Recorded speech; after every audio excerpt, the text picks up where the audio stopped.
Hey, what's up guys? Right now I'm going to be cooking some ground turkey. I wanted to make this video separate because you can add ground turkey to anything. I added to my eggs in the morning, and then for the last meal prep I made eggplant, and then I put it in the eggplant afterwards. You can also eat it just by itself if you want to. So that's why I wanted to make a separate video. Pretty easy, but I also know whenever I started cooking, I was trying to figure out how do you know when it's done. Sometimes I just overthink things, so if it's easy, I still need a video to show me how easy it is. I'll go ahead and get into it. This is how I store the turkey. So the thing I buy in the beginning is pretty big, and then I'll put half of it in this container. It has the flaps on the edge to really make sure it's closed, and then it's got that blue strip in the middle. I guess that just helps for me to freeze it. Yeah. All right, so I got the non-stick pan with some coconut oil.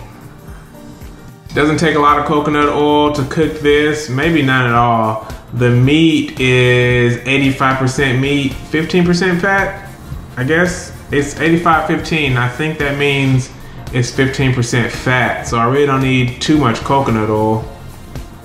Probably could have used less of that. You definitely don't have to play around in it like I am right now. Let me just go ahead and skip this part of the video. So you can put the seasonings in it and then, like, I don't know what you call it, like mush it up together. I'm just gonna put the seasoning in here because while I'm cooking it, it gets mixed up pretty good. But if somebody tells you you need to put the seasoning in first and they give you a really good reason, then you can do it. I never heard a really good reason, so that's why I just do it now. And like always, I don't add a lot of seasoning now because later on when I eat it, I'm gonna add more liquid seasoning or liquid sauces or just sauces or whatever. I'm gonna add more stuff to it later. So I just put a little seasoning or seasoning salt and then a little lemon pepper. That's pretty much it. So now I'm just gonna do this over and over.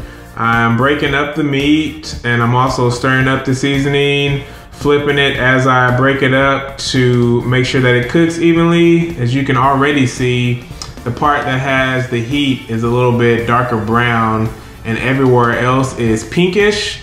And I'm gonna continue to do this until everywhere is brown instead of pink. And you'll also notice the more you cook it, the more brittle it gets. You don't have to stir it up nonstop. So I'm gonna let it cook for a little bit. But the more you cook it, the more brittle it's gonna get. So you'll know when it's done when it starts to fall apart, even though the color will have changed also. But towards the end, all of the little pieces will be about the same size. So I'm gonna go ahead and skip to the end, but you'll know if you have a really, really big chunk, you need to break that chunk up to make sure that everything's cooked evenly. All right, so now you can see that the meat is mostly brown with a little bit of pink. If you are eating a fresh cut steak, you can eat it medium rare, but because this is grounded up meat, you wanna make sure you cook it all the way through. Something about the grinding process, I didn't really look into the science of it, but I am going to cook this until there's no more color. That's pretty much it. Like I said, if you have any big chunks, you wanna make sure you break that up because it might look good on the outside and then the inside will be pink. That's it, guys. Give it a try. Don't be afraid to mess up. You really can't mess up on this one unless you burn yourself, but just cook the meat until it's brown all the way through.